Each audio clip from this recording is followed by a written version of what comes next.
thank you very much, and thank you very much for tuning in. This is the sit down with T and A. This is where we talk about a lot of things, whether political. And remember, we don't only use English in our discussion, rather we use Sesotho. All what we're trying to do is to give you the information that you want, but if we can, we also want you to at least get educated from our conversation. Today we are at the Northwest University, and we're speaking to Professor Duvenage, who is a known political analyst. I only learned today that he has been a lecturer for about 40 years, very experienced. We are talking to him at a backdrop where Mwate local municipality has been placed under 139. In other words, in a simple language, we say they are under administration. We are trying to find out what is the real meaning of when a municipality is placed under administration. What are the benefits of the community in terms of, does it really improve service delivery? We will hear from him. Professor, thank you very much for joining us. Thank you, Thomas. A pleasure talking to you. I was not aware that you are a hunter. Yes, indeed, I am a hunter, and I just came from Namibia, where I hunted 2 gemsbok and 2 springbok. That's beautiful. How do you use hunting? Is it something that you just relax, you know? That is my holiday, that's my relaxing. But I think it's also in a way genetical. I think it just came with the genes, and it's in my heart, it's in my blood, and I love hunting, I love sleeping in the open, and already this year hunted a few kudu as well, and so. That's wonderful. Professor, you know very well that a local municipality, Mwate, in the Free State, its head office is in Parys, has been placed under Article 139. We thought let's come and talk to you so that you can educate us a little bit. What is really the meaning of 139 section? Well, according to the Constitution of the Republic, a local government should be an independent structure, financially self-sufficient, and should function and do what the Constitution direct them to do. And these are things like, for example, the delivering of services, water, electricity, sanitation, creating and maintaining infrastructure, basically being also a developmental form of government. So it should work in the interest of the ordinary person at the grassroots level and better their lives. That is their job. Now, when you come to the point where a local structure cannot fulfill its constitutional obligations, then you end up in a situation where there should be some sort of an intervention. And according to Article 139, you can intervene, and there are different levels of intervention. Levels like you can put it under oversight, and there should be some report to provincial structures and organizations that can control them, or you can take over their finances in some way. But it can also go the way of abolishing the council and appointing an administrator which take full control of that municipality. And sometimes that procedure also doesn't work. And then you must go to Article 139, I think it is 7, where you need to intervene at a national level. We had the situation here in Northwest where we had serious problems with Ditsabotla, that is Lichtenburg, and Kulini and these areas. And the provincial intervention didn't work, and the abolishment of the council didn't work. And at the end of the day, it was put under the supervision of national government. So there's different levels of intervention. But one of my students did a study on Article 139 interventions here in the Northwest Province. And the findings, one of the core findings, was that the success rate was about nothing. It did not improve the situation of municipalities. And there's a lot of reasons for that. It has to do with political appointments within the bigger system of local government, undermining the position of the administrator. I think at one point in Itsabotla, they attacked the administrator and chased him away in some ways. So it's not always working. And that is bringing us to the big challenge where we are today. How are we going to take local government forward in an environment where local government is failing the citizens of South Africa? Mm-hmm. And the question is, what could be the reason in which you find these municipalities are placed under 139, but there is actually evidence that this is not necessarily producing any tangible result in terms of improvement of service delivery and all that? What could be the reason that there's a continuation, like you mentioned, it's about and all that? Well, let's start at the causes for the problem. Mm. And I think there are a number of causes for the situation of local government, not only in Northwest and the Free State, but also in other parts of the country. You may exclude parts of the Western Cape and the Southern Cape and a few other examples. But in the majority of municipalities, we had a huge problem of what we call cadre deployments. The ANC took over, they deploy cadres. That is not qualified people. You cannot appoint a person with public administration 3 in the position of a civil engineer or a person that should be responsible for building a bridge. So there's a complete lack of skills within the structure. Then you have a second problem. Because there's a lack of skills, you are out-contracting the work. Now we should expect them to give it to people that can really do the job. But no, they are giving the finances and the opportunities to some of their friends. Mm-hmm. And at the end of the day, we are seeing local structures just falling apart.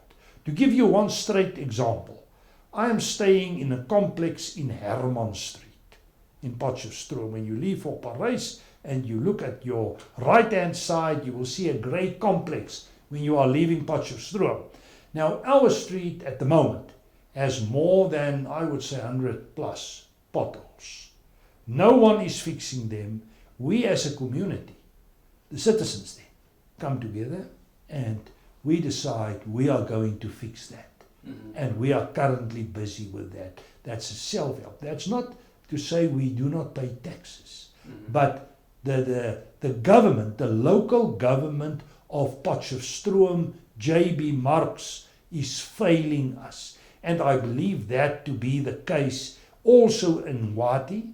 I'm driving through Parys at many occasions. I know about your water challenges and some other challenges you are experiencing there. But the fact of the matter, it is cadre deployment, it is contracts, it's high levels of corruption. Then there's also another problem, and that is huge influx of people and a very small tax base. If you look, for example, at the tax bases of most local structures, you will find a very small tax base, and you will find a huge component of people that are not paying taxes, that are dependent on SASSA allowances and these type of things. And that is making local structures not financially sustainable. Mm-hmm. And that is the causes. Now you are coming with a political solution, appointing an administrator, or getting supervision, or appointing national government, whatever the level you are intervening. And this is not addressing the basics, because the basic problems is problems with regard to skills, with ethics. It has to do with the cadre deployment thing. It has to do with financial sustainability and these things. And if you cannot address that, now your question will be, how do we get to a solution? In fact, it is very simple. We have the legislation. We just need people to implement this in a thorough way. And that is why democracy can still play a role. That is why 4th of November is going to be an important day, because this will empower individuals to choose people that represent them, that can really change the situation for the better. And that's not only applicable on Ngwati, that's also applicable on 60% plus of municipalities in South Africa. Usually, the duration of these administrators, what determines that? How long do they stay with the municipality? That is depending on the situation and depending on the nature of their contract. Normally, it is defined by the provincial executive. And my understanding is there's not necessarily a fixed term. They need to fix a situation. And when the situation is better, they can hand it back to a normal sort of governance and government structure. But then how does it affect democracy? What I'm trying to say is, you have an administrator, like in the case of Mwate, which is a dissolution of a total council. But now you have an administrator, but you don't necessarily have councillors. The communication between the people and the municipality, how does it happen? Is that not necessarily causing a problem in terms of depriving people to have a say in the council? Well, in essence, it is anti-democratic. Yeah. Because you are bypassing your democratic representatives. You are taking council out of circulation. Now I'm talking about the point where you dissolve the council. You are taking council away, and you are in fact appoint an administrator to act on behalf of the council. So that is in essence undemocratic. Now my big concern at this point is, and that is as an analyst looking at the strategic situation, we are looking currently at 69 municipalities that are in trouble according to Treasury, where Treasury is saying your finances is not what it should be. We are going to stop that and you are not going to get help. What is the chances that they can pay their bills, that they can pay their salaries? I don't think there's a chance. So then the next step will be to use Article 139. But then you are sidestepping democracy. And I ask myself the question, is this not a deliberate strategy from the ANC to undermine democratic processes in order to keep control over certain local structures? Because at the moment, it is clear that the ANC is not going to get a majority. Surveys are indicating a support base of 30 to 35%. Some people are talking about below that level. And it is clear that their majority is at stake. And I first pick it up with Joburg when they said, okay, now for the first time, Joburg's finances need to be scrutinized and put under administration, because it is clear that the ANC is not going to win in Joburg.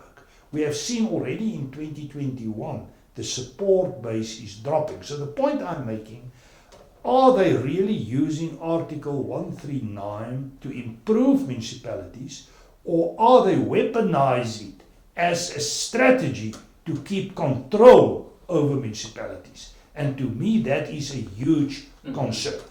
But in the case of Mwate local municipality, this is a court decision. And I know very well that Mwate local municipality tried their level best to try to appeal against this decision. Are you also saying that can opposition political parties also use our court cases, rather our courts, in order to make sure that there is intervention politically, for political reasons, not for anything else? Because Okay, yes, I think they can use it. Without any doubt, they can use it. Let's just quickly talk about the role of the judiciary in South Africa.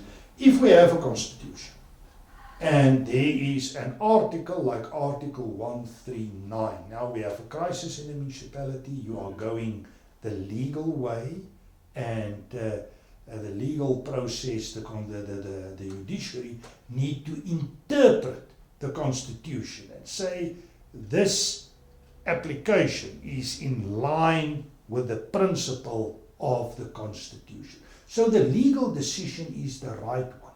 My problem is, despite the fact that the decision is the right one, isn't it give you room to mismanage in some way? And yes, it is not necessarily only the ANC that can misuse this. There are other institutions that can use this as well. But there's a very important prerequisite. Then you need to have control on the higher levels.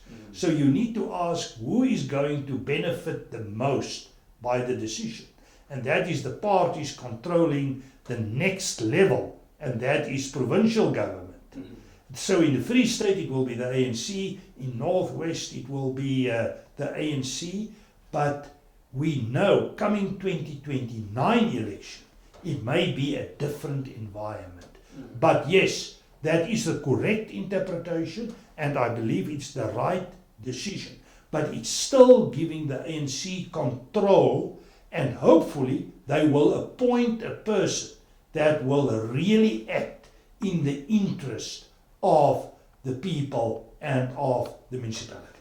because that was going to be my next question, that usually it is the provincial executive who will identify the problem and maybe make a necessary recommendation to say this need to be intervention of Article 139. But now it is the courts that have actually made that determination. How does it affect the attitude of the provincial executive towards Nkombate local municipality? Well, that's an open question. And I believe it will be a bit negative because it was not their decision. So you will probably experience forms of resistance within the regime. You may get a situation like we have seen in Ditsabotla, where they are not accepting the administrator, or he or she is met with some sort of resistance. Because at the moment, these person must get the backup of a number of interest groups, and these are not always straightforward cases. But the bottom line of the whole story is that Article 139 interventions, at least our experience in Northwest, is not improving the process. Now we must ask, why is this not working? Has it to do with a system that is already completely failing? Has it to do with the appointment of a person that is not adequate in dealing with this? What are the problems? I think there are legislative changes you can make, but I believe we are not at the point where we can rescue local government where we are at the moment, and that includes Ngwati. Why are we not at that point where we can rescue the local municipality? What are the problems? What is the real challenge with regard to local municipalities? Well, the real challenge is that they cannot meet the constitutional obligations. They cannot provide the basic services. They cannot provide safety and security, the basic things you need at a local level. And if you analyze this, you will find a complexity of social, political, and economic factors playing a role. So this is not just appointing a person, and this person will bring about the necessary changes. We need, in a way, to address the problem at the grassroots level. And we need to address it where we are standing, we as individuals, as citizens. what are our responsibilities? And I think that is the big problem with South African democracy. People are always asking, what is my rights? What can I get from the system? But not what is my responsibility with regard to the system. We can quote John F. Kennedy in this regard. It's not what the system can do for you, it's what you can do for the system, to put it in straight words. And sometimes it is necessary to create a grouping of people that can help each other and deliver services, like we are doing in parts of Potchefstroom, where we are coming together as a street committee to see how we can fix potholes, how we can ensure safety and security for a certain community, how we can make sure that we have the provision of water on certain levels, etc. So it is becoming a situation where government is failing and where people are taking control of their own lives. I believe that is the starting point. But then we also need to ask the question, if we put government in a position, we should control them that they act accordingly. And at the moment, we know that corruption is rife, there's form of state capture, contracts are given to friends and people, so it is not in the general interest of the community at large. So we need to address it on that level, then we can progress to the next level. And this is not a short-term strategy, this is going to be a long-term strategy. But the basic thing, we need to change the hearts and the minds of people at the grassroots. I don't know, Professor, how much do you know about Ngwathe local municipality, but my question is always, do you think the situation in Ngwathe local municipality really warranted that there should be this kind of intervention? Well, I don't know the details of all the municipalities' situation, but what I picked up from certain circles, it is clear to me that they were facing major challenges. I know about water challenges. I know about challenges with regard to infrastructure and roads. And then we must ask the question, why will a court give such a decision if there's not sufficient grounds in this regard? Or are we questioning the court system? And now I'm not saying the outcome is going to give us the solution, yes, but the court should assess that. And I believe they made the assessment according to strong evidence. You spoke about cadre deployment and maybe the lack of skills because of people maybe who are not qualified given the responsibility and all that. What do you think is wrong with cadre deployment? Maybe an ordinary person will ask to say, what's wrong with cadre deployment? Is it really about deploying people with no skills, or it's deploying people who are politically aligned? What is the I think it's a combination of both. In one way, it is people that are politically aligned, that are forming these networks, patrimonial type of networks, sometimes ending up in forms of mafias, controlling the resources of local government. And they are playing political roles, while the position will be a specialist in hard skills. You need to know how to build a bridge, how to get a road finished in a proper way, etc. Now you have these people that are having soft skills and they are exporting their jobs to others. And at the end of the day, you are getting a system that is failing. That is the problem. I believe in a system where merit is the best indicator for appointing people. And merit means to me that you are appointing the person with the best skills for doing the job. And unfortunately, this is not happening. And the result of this is fundamental. And I'm picking it up throughout Northwest. I'm not following the Free State one that close. But for example, in the Lichtenburg area, when we had the complete failure of governance structures there, we had a situation where enterprises are leaving that environment, and people with really strong skills, your medical doctors, your attorneys, these professional groups are also leaving, and they are all emigrating to the Southern Cape just to leave the situation, and what is left is basically ruins. That is what we are seeing now, because the basic things isn't in place. And if you look at the place, and I'm using it many times, Lichtenburg. Lichtenburg was a smart town, but at the moment it is a failure. If you look at Potchefstroom, people are not talking about Potchefstroom, they are talking about Pothole Town. And you will see it when you drive, not on the bigger roads maybe, but when you went off the roads, you will just see it there. So when you have a failing infrastructure, and you cannot turn that around, the component that is really contributing to the local environment is leaving that environment. And that is what is happening in many areas, not only in the Northwest, from what I heard in the Free State as well. This is happening during the year of elections. How is it going to affect the ANC in terms of performance going to the 4th November elections?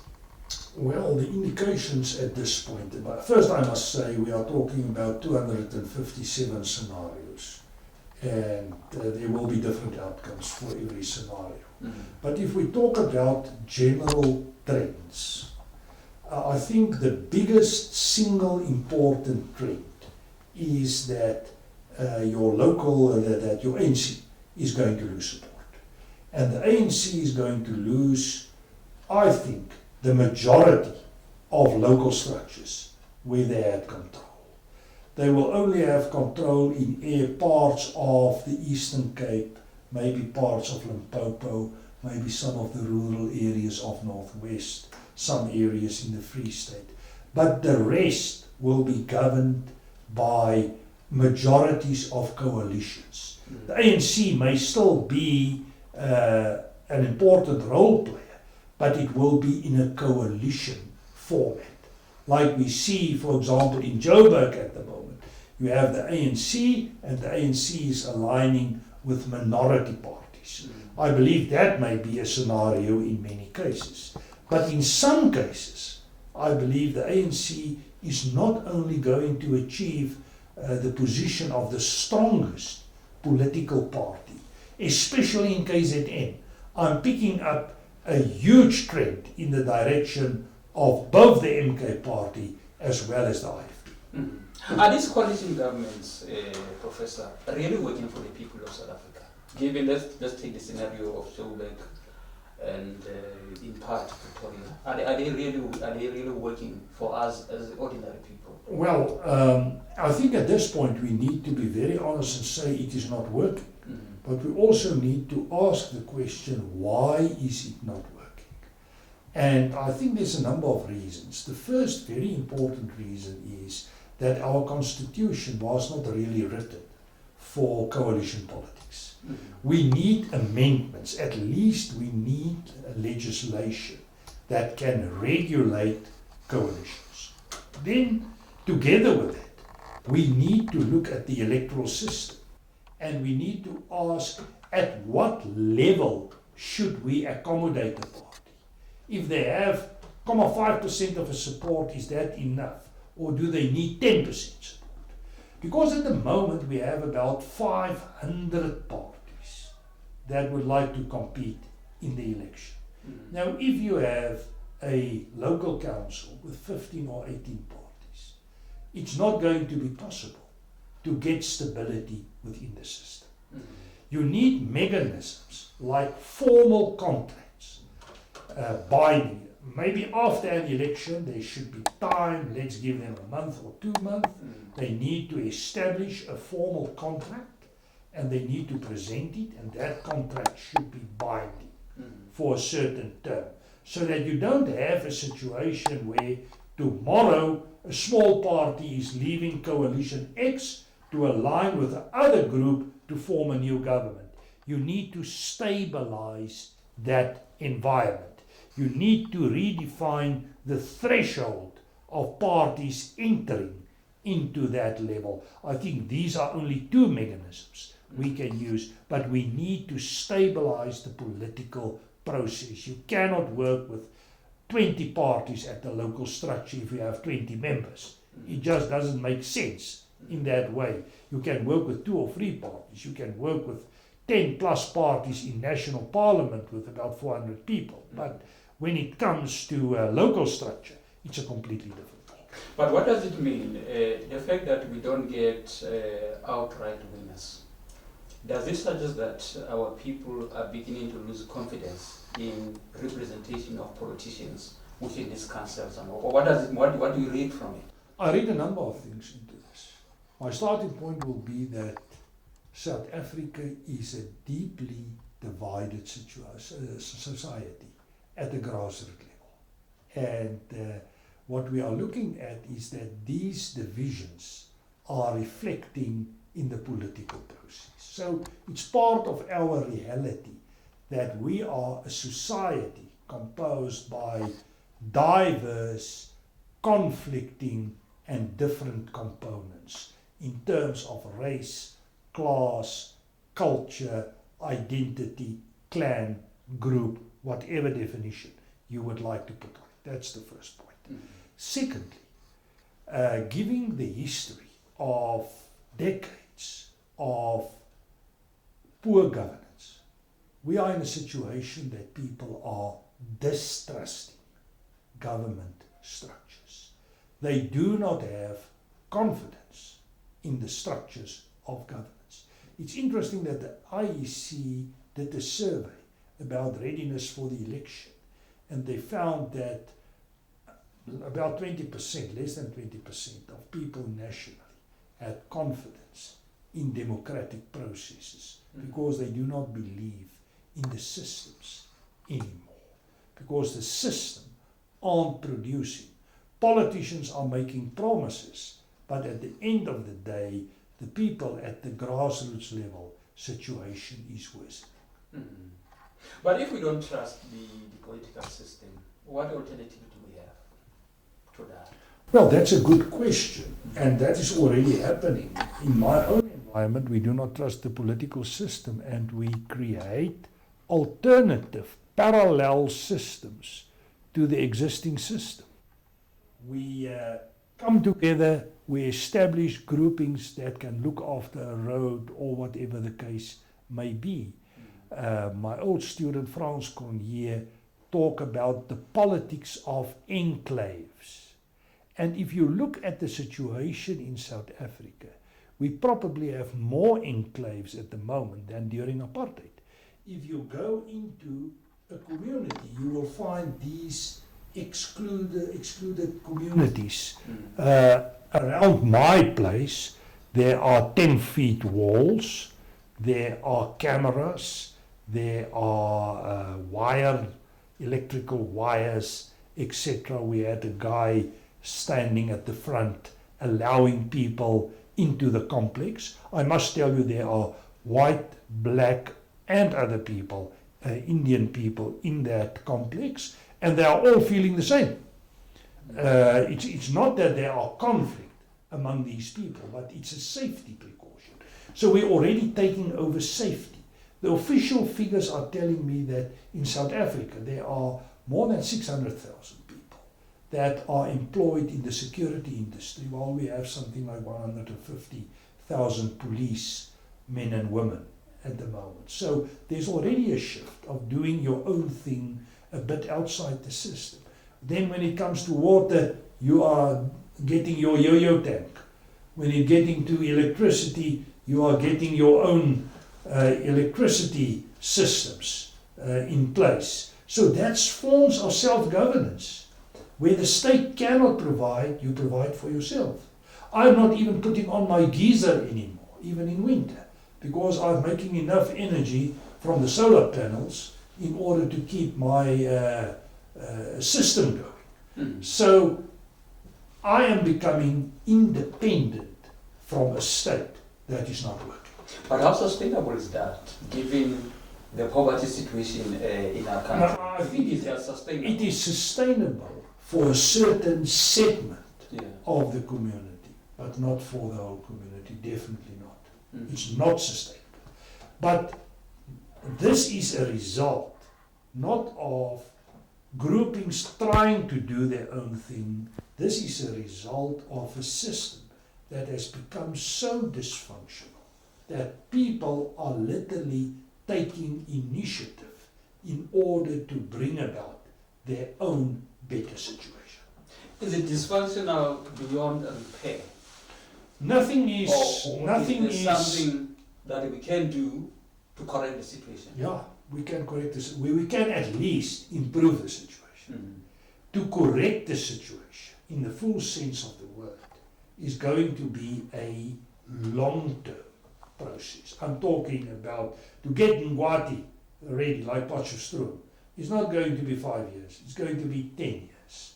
And then you will lift it to a level from where you can build it to another level. So you need to look at it in terms of stages. But we need a turnaround point.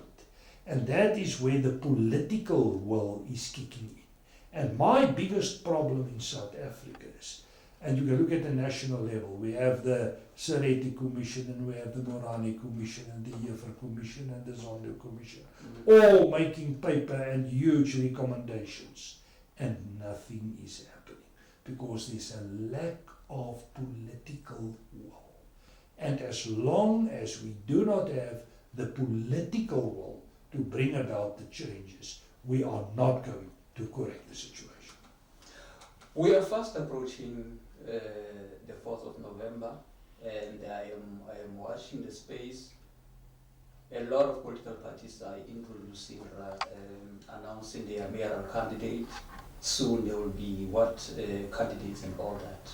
From where you're sitting, what kind of councillors, what kind of mayors South Africa does it really need right now? Well, I think if I must draw up criteria for appointing leadership, I will start with ethics and integrity. And you need a person with status within society that can command control, a person in which people have their beliefs. That will be the first point. The second point will be that you need a person with skills, a person with strategic vision. Thirdly, you need a person that can really take strong and decisive decisions, although unpopular, and stand with his or her decisions. And when there's instability, you need to act and you need to motivate and you need to act in such a way that you can win the people over to your own views and show improvement step by step. I think it is very important. If I was the mayor of Potchefstroom, I will identify a key project, let's say roads, and I will invest in roads and I will change the roads so that all the people of Potchefstroom can see an improvement in the roads and use that as a starting point. Make sure that the provision of electricity is up to standard. We have now in recent times more than 2 or 3 breakdowns in electricity here in Potchefstroom, JB Marks. These are the type of things.